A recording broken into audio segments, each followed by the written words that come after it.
Señoras, señores, ¿qué tal están? El procurador del Común ha recibido en 2012 el mayor número de quejas de su historia, 4.264, que han quedado registradas en el informe que esta semana entregaba la presidenta de las Cortes. Suponen un 76% más que el año anterior y reflejan el descontento ciudadano con los recortes. Enseguida les contamos todos los detalles. Antes, como siempre, titulares.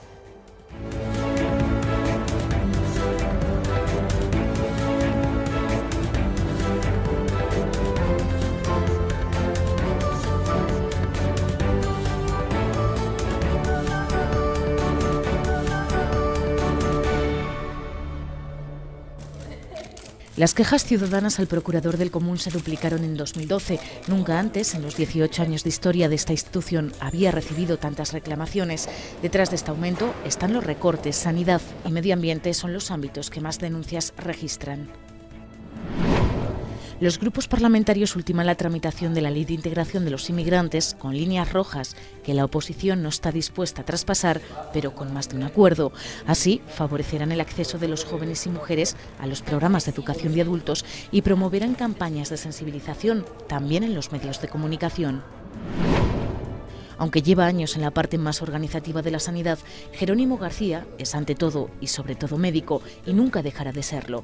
En este reportaje nos contará por qué decidió ir en la lista como procurador y nos descubrirá sus aficiones. Solo les adelantamos que tienen mucho que ver con la naturaleza.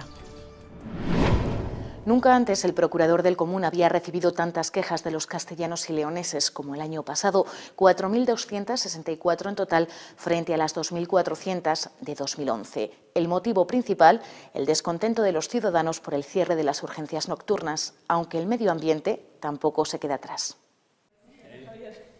Los castellanos y leoneses registraron de media 11 quejas al día en 2012, casi el doble que el año anterior. La mitad corresponden a medio ambiente y sanidad. Aquí las quejas se han disparado por el cierre de las urgencias nocturnas rurales, que acapara el 92% de los escritos. Amoedo ha pedido información a la consejería antes de decidir si las protestas tienen fundamento. Con las personas que han presentado la queja no perdemos ningún contacto, estamos permanentemente en contacto con ellos. El procurador del Común ha encontrado irregularidades de las administraciones en el 60% de los casos resueltos. Concretamente, y es solo un ejemplo, ha detectado deficiencias en los servicios de extinción de incendios de algunos municipios. Sí que hemos detectado en todas las provincias de nuestra comunidad deficiencias en el servicio de extinción de incendios en las zonas de menos de 20.000 habitantes. Por lo tanto, hemos tratado de conseguir que se pudieran subsanar, ¿no?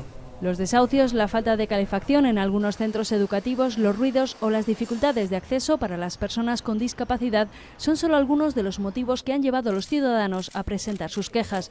Depende ahora de las administraciones enmendar o no las irregularidades. La situación de las personas con discapacidad ha centrado el debate en la Comisión de Familia. Los socialistas ponen en duda que la Junta pueda seguir garantizando los mismos servicios después de haber cancelado la financiación a las asociaciones que trabajan con ellos. El otro punto de discordia entre Gobierno y oposición ha sido la gerencia de una residencia de mayores y discapacitados en Ávila. Al PSOE le preocupa que el cambio en la financiación de asociaciones que cuidan de discapacitados repercuta en la prestación de servicios.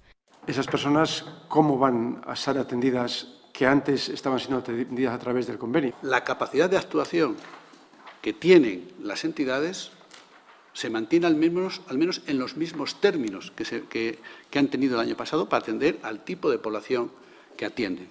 Desde la Junta aseguran que hay prioridades garantizadas como las urgencias o la atención de menores, pero la oposición cree que el cambio acarreará más costes a las familias. El otro debate de esta comisión ha sido el de la gestión económica de esta residencia de Ávila para discapacitados y ancianos. Esa residencia tenía, ¿cómo decirlo? Chanchullo, no lo sé.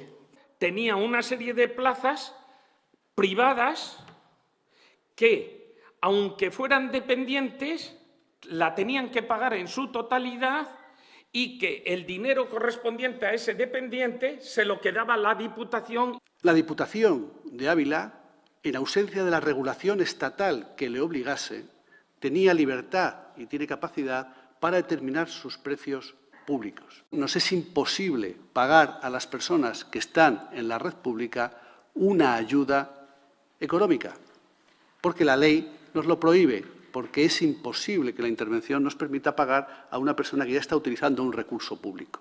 El Gobierno autonómico asegura que la regulación de dependencia, hasta ahora en un vacío legal, se normalizará con la entrada en vigor de un nuevo Real Decreto estatal en las próximas semanas. La futura Ley de Integración de los Inmigrantes continúa su trámite parlamentario. Los grupos se han reunido ya 3 veces en ponencia y esta semana en comisión han seguido debatiendo las enmiendas, propuestas con las que mejorar un texto que beneficiará a los 172.000 inmigrantes que viven en Castilla y León. La próxima semana se aprobará en pleno.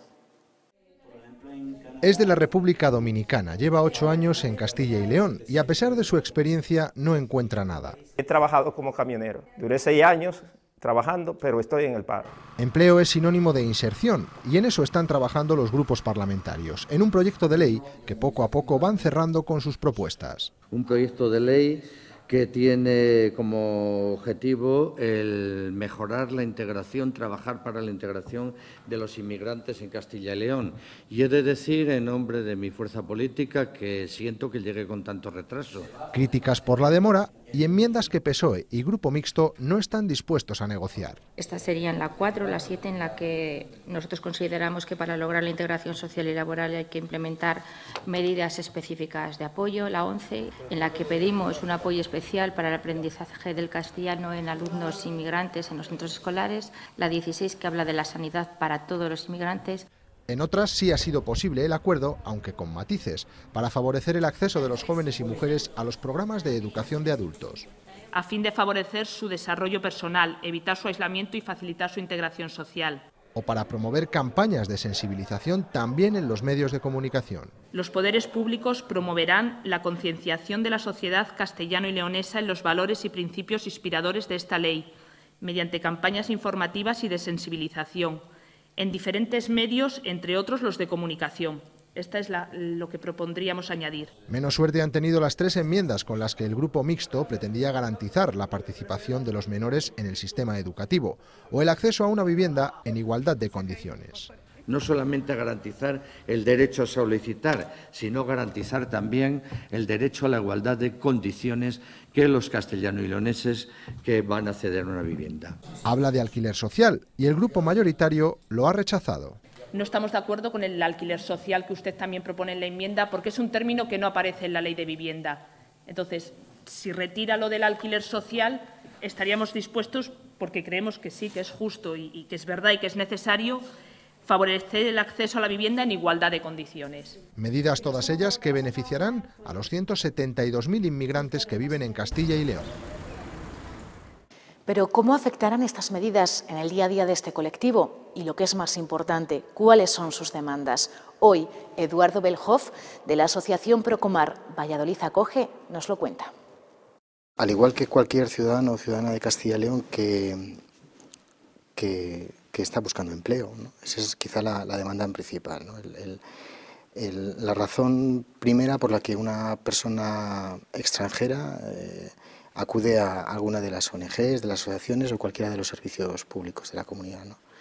Pero detrás de eso, pues evidentemente hay una realidad familiar, una realidad social con múltiples demandas, ¿no? No hay que olvidar que detrás de un trabajador o una trabajadora pues hay una familia con una problemática que no es diferente a la de un ciudadano o una ciudadana española, ¿no? Desde Zamora, el portavoz del Grupo Parlamentario Popular en las Cortes de Castilla y León ha mirado también a otra de las leyes que se están tramitando en las Cortes, la de estímulos a la creación de empresas. Carlos Fernández Carriedo cree que es imprescindible poner al emprendedor como protagonista para salir de la crisis. De la crisis no vamos a salir solamente con el esfuerzo de las administraciones públicas. Nosotros creemos que el empleo lo crean las empresas, lo crean las pequeñas y medianas empresas, lo crean los autónomos y, por tanto, todo lo que sea eliminar trámites, facilitar creación de empresas, simplificar procedimientos administrativos, facilitar la unidad de mercado, que lo que nosotros autorizamos en un sitio valga para otras comunidades autónomas. Por tanto, es una ley que se coordina mucho con la Ley Nacional de Unidad de Mercados. En las próximas semanas entrará en las Cortes otro proyecto de ley importante para estimular la creación de empleo. Es el de industria, pero según el PSOE llega tarde. Críticas por este retraso y reproches también por la situación en la que ha quedado el Centro Europeo de Empresas e Innovación. En comisión, la Junta les ha recordado que sí ha disuelto por acuerdo del Consejo de Administración. Estas imágenes forman parte ya del pasado. Se grabaron en uno de los 2 viveros del Centro Europeo de Empresas e Innovación que existían en la comunidad. Uno ubicado en Oncionilla, León, y otro en el Parque Tecnológico de Boecillo. El pasado diciembre, tras décadas impulsando y acogiendo proyectos empresariales, los problemas financieros los condenaban al cierre. Este desenlace ha llegado esta semana a las Cortes. Desde la oposición se han pedido explicaciones a la Junta, pues el Gobierno regional era el principal accionista. Tendríamos que estar defendiendo todos con uñas y dientes los 6, el de Boecillo y el de Onzonilla. La Consejería ha decidido cerrar el grifo, que eso ha hecho imposible el cumplimiento del fin social de los 6 y que, en consecuencia, por eso los ha liquidado. Desde el Gobierno regional se niega cualquier abandono. La disolución de la empresa fue tomada por el Consejo de Administración y, aunque se plantearon otras opciones de supervivencia, ninguna salió adelante. Pese a ello, el Ejecutivo de la comunidad defiende su apuesta por el desarrollo empresarial y el espíritu emprendedor. Esto no es una cuestión de cierre del grifo, es decir, hay una política de ajuste presupuestario, nos guste más o nos guste menos, creo que hemos tenido que adoptar medidas de contención del gasto. No convenció demasiado a los grupos de la oposición, como tampoco lo hicieron las palabras de respuesta a las críticas por los retrasos de leyes como la de industria o la de creación de empresas. La comparativa con el resto de comunidades autónomas, cada vez vamos viendo que vamos liderando en lo negativo más valores. Repito, el número de expedientes de regulación de empleo, el índice de producción industrial. Creo que no estamos en un momento de hacer batallas de cifras, creo que el momento es complicado y lo que tenemos que hacer es poner las medidas y el esfuerzo conjunto, como hasta ahora se viene haciendo desde ese consenso político y del diálogo social. Castilla y León, reconoce la Junta, se ha visto más afectada que otras zonas por la segunda fase de la actual recesión, aunque niega, tal y como dice la oposición, que nuestra comunidad lidere la caída industrial de nuestro país. Hace más de un año el PSOE pidió la comparecencia de la consejera de Agricultura para conocer de primera mano la situación de la empresa El Gorriaga, entonces en proceso de venta judicial y sin ninguna oferta presentada, pero la respuesta no la han obtenido hasta ahora y además del director general de Industrias Agrarias. De ahí sus reproches en la comisión. 482 días en comparecer son muchos días. Esta comparecencia tenía que haberse producido cuando realmente había un problema, cuando se estaba actuando, cuando había incertidumbre. Tuvimos que ser pues lo más cautos posibles. Ante un proceso de venta que aún estaba sin cerrar, pero que culminó en julio con la compra del Gorriaga por parte de Urbasa Global, con un préstamo del Itacil de 2 millones de euros y una evolución positiva. De hecho, este año la empresa ha incrementado sus ventas en un 94% y además no ha tenido que acudir al ERE anunciado en enero, todo lo contrario. En determinadas jornadas se ha creado empleo adicional con personal temporal para la habilitación de un tercer turno, cosa que no ocurría desde hace varios años. Aquí lo que se ha puesto en evidencia no solamente es la agilidad de todo el proceso concursal y la resolución del conflicto, sino que además ha puesto en evidencia el papel desempeñado en todo este proceso por la Consejería de Agricultura. Y que, según dicen, sigue ejerciendo. Ahora la empresa necesita más financiación y la Consejería la está ayudando. Para poder ampliar el crédito a través de entidades financieras para salvaguardar la actividad, poder financiar ese crecimiento. El PSOE no duda de este apoyo, pero sí del papel del Itacil. Según sus datos, solo ha prestado 14,5 millones de euros, el 20% de lo que tenía presupuestado. De cada 5 euros presupuestados para prestar empresas en unos momentos tan complicados, como ha dicho doña Rosa Cuesta, solo han podido prestar 1. Porque haya una capacidad de prestar por 76 millones, haya que ejecutarlo por el mero hecho de gastar los 76 millones. Si no hay peticiones suficientes que cumplan los requisitos, el dinero no se va a regalar. Pero daba otros datos. Desde el año 2010, la Consejería ha puesto a disposición de las empresas del sector 94 millones de euros, formalizando más de 140 operaciones. También de cifras hablaba el secretario general de la Consejería en respuesta a otra pregunta del PSOE, en esta ocasión sobre la presencia de la mujer en el campo. En el apoyo a iniciativa de mujeres para la incorporación a la actividad agraria durante los años 2007 a 2012, En torno a un quinto de los titulares de explotación con ayudas de primera instalación han sido mujeres. Según Juan Zapatero, por muchas medidas y mucho dinero que se aporte para lograr este objetivo, tiene que partir de la propia sociedad, aunque asegura que se van dando pasos. El campo también mira a Bruselas, donde se está negociando la reforma de la PAC, pero 2014 es un año de transición y es necesario elaborar unas disposiciones transitorias para que los agricultores y ganaderos sigan cobrando las ayudas del Fondo Europeo Agrícola de Desarrollo Rural. Eso es lo que ha hecho esta semana la Comisión de la Presidencia, dar luz verde a esa propuesta de reglamento que llega de Europa y que también afectará al pago único de la PAC. Trata de adaptar esa financiación europea al nuevo escenario pactado en la reforma de la política agrícola común, que entra en vigor el próximo año 2014 y tiene, lógicamente, que adaptarse esa continuidad a las diferentes formas de ayuda establecidas. Está afectando, de hecho, a importantes ayudas al desarrollo rural, básicamente a las dirigidas a las zonas de montaña, a la red Natura y a las ayudas agroambientales de carácter ganadero también. La verdad que nos suscita una pequeña duda porque sí que condiciona un poco el sentido de que estas ayudas se podrán abonar a los agricultores y ganaderos siempre y cuando luego la Junta de Castilla y León, en su nuevo programa de desarrollo rural, introduzca estas medidas. Entendemos que eso va a ser así, que no va a haber mayores problemas. Aunque el mapa definitivo de titulaciones universitarias ha quedado aplazado un año, la Universidad de Valladolid ya ha decidido suprimir agrícolas el próximo curso en Soria y sustituirla por un grado en Ingeniería Agroenergética. Una decisión que no ha gustado ni a los sorianos ni a los grupos parlamentarios que han tratado el asunto en la Comisión de Educación, aunque sin acuerdo. Según el PP, la institución académica tiene autonomía para adoptar este tipo de medidas. Según el PSOE, la competencia es de la Consejería. Yo no sé si el letrado o quién nos podría asesorar si es que las Cortes pueden instar a la universidad. En este caso, nosotros apoyaríamos totalmente el instar a la universidad a que recapitulara e implantara nuevamente agrarias. Aquí no venga usted a decirme que es la universidad. Para nada. Para nada. Porque entonces, ¿para qué queremos al consejero de Educación, que es el que tiene que hacer el mapa de titulaciones? Apoye la resolución para instar a la Junta de Castilla y León, y la Junta de Castilla y León sabrá lo que tiene que hacer. Los socialistas también se han dirigido a la Junta para que modifique la convocatoria de ayudas para investigación. Aseguran que con los últimos cambios, proyectos importantes de físicas o matemáticas se quedan fuera. Y eso, dicen, es algo que Castilla y León no se puede permitir.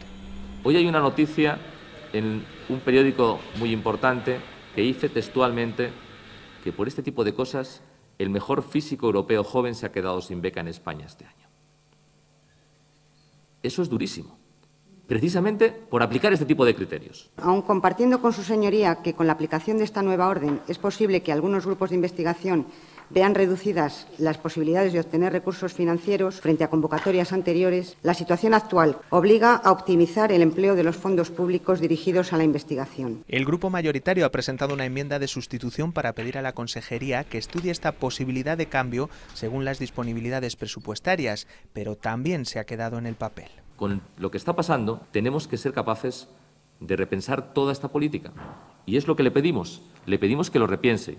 Pero no le pedimos que estudien, que suponemos que estudian mucho, de verdad. Aceptó ir en la lista como procurador con una condición, no dejar de trabajar en lo suyo, porque, como él mismo asegura, es ante todo y sobre todo médico. Ha estado en urgencias, ha dirigido el Hospital Virgen de la Concha y desde hace 5 años es gerente de salud de Zamora. Hoy, Jerónimo García nos abre la puerta de su despacho para mostrarnos su faceta más personal.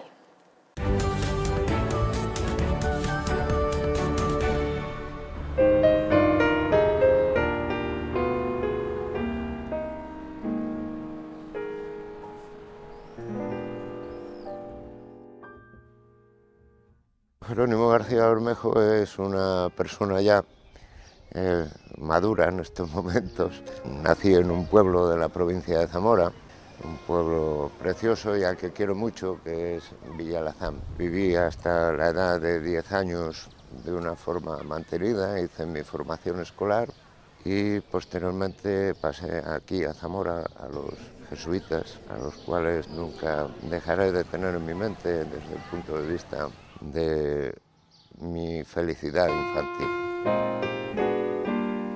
Mi padre era agricultor, ganadero, pero el campo a mí me gustaba verlo, porque en aquella época era tan duro. En el año 74 pasé a Salamanca, donde inicié estudios de medicina y cirugía, a donde estuve hasta el año 81. Con una hormiga frita. Posteriormente ya empecé a trabajar en el Hospital Virgen de Aconcha, que es otro de mis lugares de reseña en Zamora. Digamos que profesionalmente nací en él y que ahí desarrollé mi actividad asistencial. Cara a cara con los pacientes estuve durante 6 años, 16 años. A veces cuando me paro a pensar conmigo mismo que fue una actividad que quizá nunca debía haber abandonado, porque el médico la mayor gratificación que puede tener es que un paciente se cure de su enfermedad.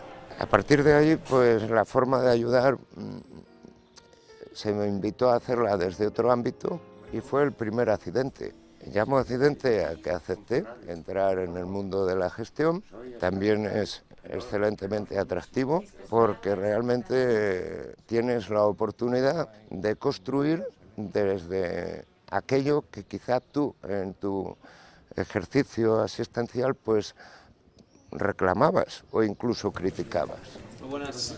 El segundo accidente lo llamo yo a mi inmersión o aparición en el ámbito político, ¿no? El presidente del Partido Popular de Zamora me propuso ir de número 5 en las listas autonómicas y bueno, pues acepté siempre y cuando se preservara el poder estar de cara a la sanidad, que es mi mundo. Mi familia me dijo que me lo pensara y además, pues lógicamente la primera pregunta fue que si iba a dejar de ser médico y lógicamente saben que no, porque hay 2 cosas o 3 que siempre procuraré mantener y ser. Una, el ser zamorano; 2, el ser médico; y 3, tener una ideología que me convence desde el punto de vista del Partido Popular, y casi añadiría otra: y ya seré del Madrid aunque pierda toda mi vida, porque lo he sido hasta ahora. Tengo un hijo de 30 años, Alberto, que es abogado en ejercicio aquí en Zamora, y tengo una hija que estudió medicina y actualmente está haciendo la especialidad de ginecología en su 4º y último año en el Hospital Río Ortega de Valladolid. Me distrae mucho el ámbito abierto de la naturaleza, el campo y los animales. No hay perro que no me guste, no tengo más que uno porque no puedo tener más, los adoro en este sentido. ¿Qué pasa, Barry? ¿Qué pasa, hombre? Yo tengo muchos sueños, pero uno de ellos sería el poder ser, creo que buena persona. Realmente lo que envidio es aquel que es buena gente.